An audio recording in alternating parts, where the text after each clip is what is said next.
میٹھا بول بولنا سیکھ لو تو آپ لوگوں کے دلوں پر بھی حکومت کرو گے اور اللہ کے بھی محبوب بنو گے۔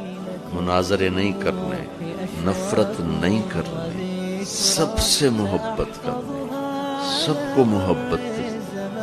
تم انبیاء کے وارث ہو، تمہاری مثال طبیب کی ہے۔ طبیب جتنا مریض سخت ہوتا ہے اتنا اس پر اس کی توجہ زیادہ ہوتی ہے۔ کبھی ڈاکٹر بھی مریض سے نفرت کرتا ہے؟ نفرت کرے گا تو علاج کیا کرے؟ تم اگر کوئی عقائد میں گمراہ ہے، کوئی عمل میں گمراہ ہے، کوئی کسی شکل میں گمراہ ہے، اگر تم ان سے نفرت کرو گے تو تم نے تو نبوت والے مزاج کو ہی تباہ کر دی۔ جتنا کوئی دین سے دور ہے اتنا اس سے پیار کرو۔ دیکھو وہ کیسے